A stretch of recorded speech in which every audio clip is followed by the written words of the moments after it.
students, today we are going to study our next chapter of class 7th, that is nutrition in living organisms, animals and man.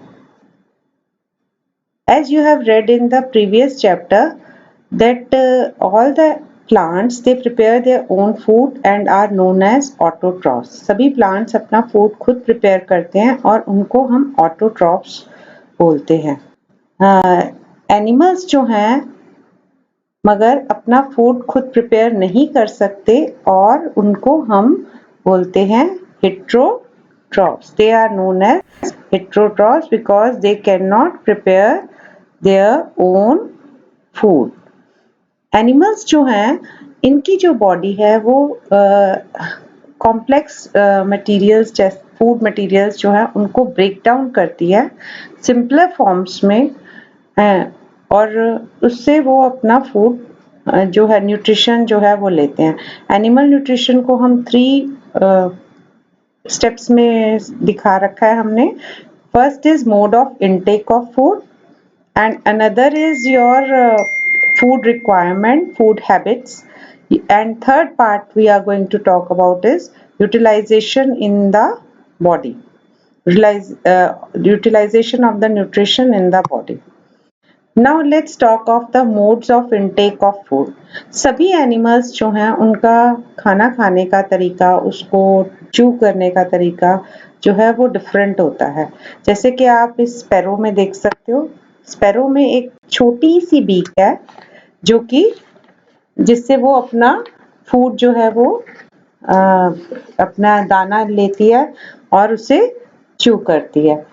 इसी के comparison में अगर हम humming bird को देखें तो humming bird की लॉन्ग बीक होती है फूड लेने के लिए, लॉन्ग ट्यूबुलर बीक जिसमें से वो सभी फ्लावर्स में से नेक्टर्स जो है उसको सक करती है.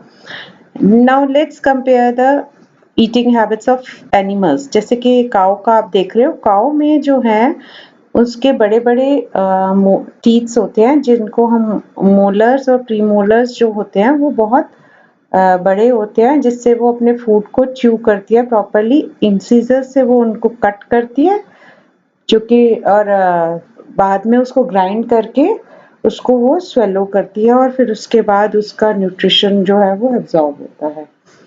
इसी तरह से अगर हम स्नेक्स की बात करें तो स्नेक्स में जो जॉज होते हैं उनके वो दूसरे एनिमल्स को स्वेलो करने में उसको हेल्प करते हैं और वो उस जॉज को एनलार्ज कर सकते हैं उनके हेड के साइज के according.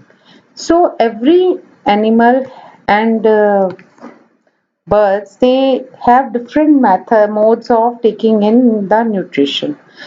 Now we are going to talk about the food habits of animals. Food habits हमने ये जनरली क्लास 6 में और 5 में भी इनके बारे में पढ़ा हुआ है. एनिमल्स जो हैं सबकी फूड हैबिट्स डिफरेंट होती हैं. कुछ एनिमल्स जैसे कि काऊ और डियर जो है वो सिर्फ जो है आपका प्लांट्स खाना पसंद करते हैं तो ऐसे एनिमल्स को हम हर्बीवोर्स कहते हैं. उसके बाद एनिमल्स जो लायन और टाइगर जैसे एनिमल्स हैं वो दूसरे एनिमल्स को खाते हैं. They are known as carnivores. और इसकी जगह पे अगर हम ह्यूमन बीइंग्स और बियर या ऐसे एनिमल्स को देखें तो वो ओमनीवोर्स होते हैं क्योंकि वो प्लांट्स भी खाते हैं और एनिमल्स को भी खाते हैं. तो इस तरह से सभी एनिमल्स के फूड हैबिट्स जो हैं वो डिफरेंट होती है और उनको हमने 3 कैटेगरीज में डिवाइड किया हुआ है. इसी तरह से मोड्स ऑफ न्यूट्रिशन की बात करें तो हम न्यूट्रिशन लेने के भी एनिमल्स में डिफरेंट मोड्स होते हैं. हम उसको भी 3 टाइप्स में क्लासिफाई कर सकते हैं.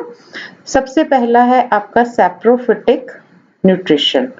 सैप्रोफिटिक न्यूट्रिशन होता है जिसमें एनिमल्स जो हैं वो फूड को इंजेस्ट नहीं करते यानी कि अंदर नहीं लेके जाते, पहले बाहर ही अपने डाइजेस्टिव एंजाइम्स को बाहर ही उन food products organic food products पे वो स्प्रेड करते हैं और उसको डाइजेशन के बाद वो उसको एब्जॉर्ब करते हैं.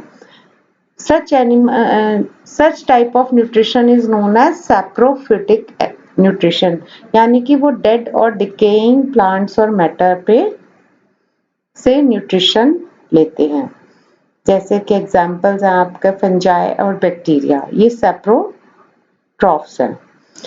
Now we'll talk about parasitic nutrition. Parasitic nutrition means जो एनिमल्स अपना फूड खुद तो नहीं प्रिपेयर कर सकते, लेकिन वो अपना फूड जो है वो होस्ट की बॉडी से लेते हैं, चाहे तो वो होस्ट की बॉडी के ऊपर रहते हैं, चाहे उसकी बॉडी के अंदर रहते हैं, या अपना कोई पार्ट उसकी बॉडी में इंसर्ट कर देते हैं। They take their nutrition from their host. Such type of nutrition is known as parasitic nutrition, जैसे आपके राउंड वॉर्म्स, आपके हेड लाउज, बॉडी लाउज या टेप वॉर्म्स, ये जो हैं ये पैरासिटिक एनिमल्स हैं। अब हम बात करेंगे ह्यूमन बींग्स के बारे में। ह्यूमन बींग्स का जो मोड ऑफ न्यूट्रिशन है वो है होलोजोइक। होलोजोइक में आपका एक और एग्जांपल है, दैट इज अमीबा। अमीबा और ह्यूमन बींग्स क्या करते हैं, वो अपना फूड जो है अपनी बॉडी में लेके जाते हैं, वहीं पे उसको ब्रेक डाउन करते हैं, उसको स्मॉलर मॉलिक्यूल्स में पार्टिकल्स में कन्वर्ट करते हैं और वो उनकी बॉडी में एब्जॉर्ब हो जाता है। सो this way all the animals they take nutrition in the 3 different ways. So now today in this chapter we are going to study about the nutrition in human beings in detail. Human beings जो है हमारे उनकी body में एक alimentary canal होती है जो कि आपके माउथ से स्टार्ट होती है और एनस पे फिनिश होती है। यहाँ पे सारे स्टेप्स आपके कंप्लीट हो जाते हैं फूड के डाइजेशन के, और फूड जो है वो स्मॉल टाइनी पार्टिकल्स में कन्वर्ट हो जाता है जो कि हमारा ब्लड में एब्जॉर्ब हो जाते हैं, और वो सभी न्यूट्रिएंट्स जो हैं वो हमारे बॉडी के डिफरेंट ऑर्गन्स तक जाते हैं जहाँ पे हमारी एनर्जी प्रोड्यूस होती है, जिसमें सबसे पहला स्टेप है हमारे डाइजेशन का ingestion. Yes, ingestion means taking in the food. हम अपने फूड को जो अंदर लेके जाते हैं उसको हम बोलते हैं इंजेशन। ह्यूमन बींग्स जो हैं वो अपने माउथ से फूड को अंदर लेके जाते हैं। हमारे माउथ में 2 ऑर्गन्स हैं, that is teeth and tongue, जो कि इस फूड को सॉफ्ट करने में हमारी हेल्प करते हैं। नेक्स्ट हमारा ऑर्गन है, नेक्स्ट हमारा प्रोसेस है that is digestion. Next step जो हमारे फूड के डाइजेशन में हमारा फूड जो है वो स्मॉलर पार्टिकल्स में ब्रेक डाउन हो जाता है, जिसमें हमारे डिफरेंट टाइप्स ऑफ केमिकल्स यानी कि एंजाइम्स जिन्हें हम बोलते हैं वो उसमें मिक्स होते हैं, और इस डाइजेशन के प्रोसेस को हम स्टार्ट करते हैं हमारी बकल कैविटी से, और ये कंप्लीट होता है हमारे स्मॉल इंटेस्टाइन में जाके। नेक्स्ट हमारा पार्ट आता है हमारा इम्पोर्टेंट काम एब्जॉर्प्शन। जो हमारा फूड डाइजेस्ट हुआ है उसको हमारी स्मॉल इंटेस्टाइन की वॉल से हमारे ब्लड स्ट्रीम में जाने को हम बोलते हैं एब्जॉर्प्शन। इसमें कोई ओपनिंग नहीं होती है, सिर्फ एब्जॉर्ब होता है हमारा nutrient. Next is your assimilation, यानी कि जो हमारा एब्जॉर्ब फूड है वो हमारी बॉडी में यूटिलाइज हो रहा है और उस हमारे बॉडी पार्ट्स पे उसको यूज किया जा रहा है, हमारे ग्रोथ के लिए यूज किया जा रहा है। This process is known as assimilation.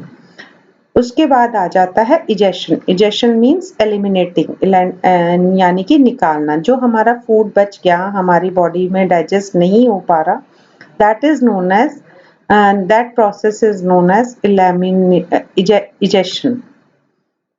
तो जैसे कि अभी हमने बात किया कि ये हमारे डाइजेस्टिव सिस्टम है जिसमें हमने अभी सारे प्रोसेस देखे, जिसमें हमारा फर्स्ट पार्ट है हमारा ये buccal cavity. This is our buccal cavity, जहाँ से हमारा फूड जो है वो स्लोली एंड ग्रेजुअली हमारी टीथ से च्यू करने के बाद हमारा फूड जो है फूड पाइप यानी कि ओएसोफेगस में जाता है।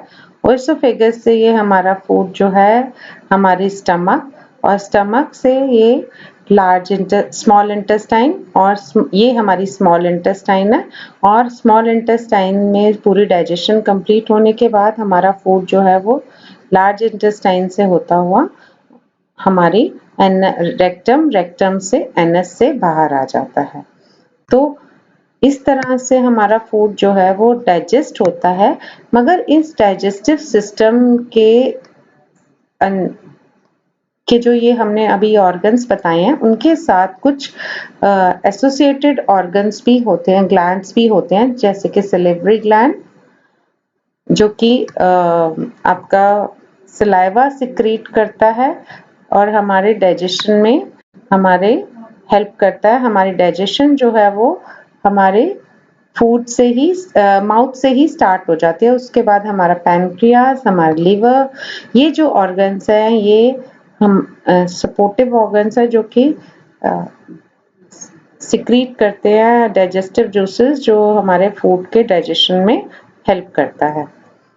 So this is our digestive system.